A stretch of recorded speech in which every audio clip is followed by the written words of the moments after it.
As we kick off the new year, for many, that means New Year's resolutions. Happens every year. According to the U.S. News, around 80% of resolutions fail by mid-February, but they don't have to. News 5 Shayla Gerardin watching out for all of you with how some small changes can make a big difference. Good morning, Shayla.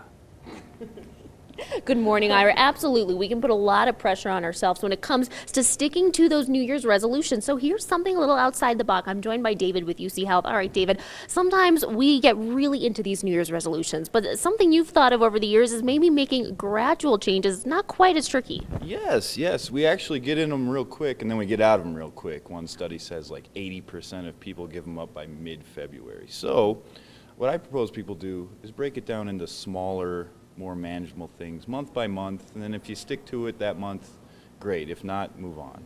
All right, so we're going to walk through some of those today. There's a lot of them. You have 12, one for each month. That's a lot to get through in 2 minutes, so let's start with the first couple ones. Yes. So my number one would be start a food journal. Okay. Not just to track your calories, but it keeps you accountable, and studies show that if you keep track of what you eat, you naturally eat less because you are reminded of what you ate prior, so you start eating less and keeping more track of what you're eating.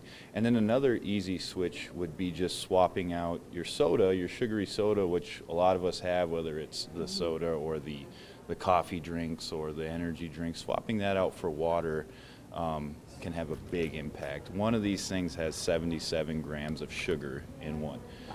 To give you an idea, guys need about 65 grams of sugar, of added sugar a day. Wow. Yeah. Right. So you walked me through January and February, I think. After that, do you stick with one small change a month, or does things change from there? That's up to you.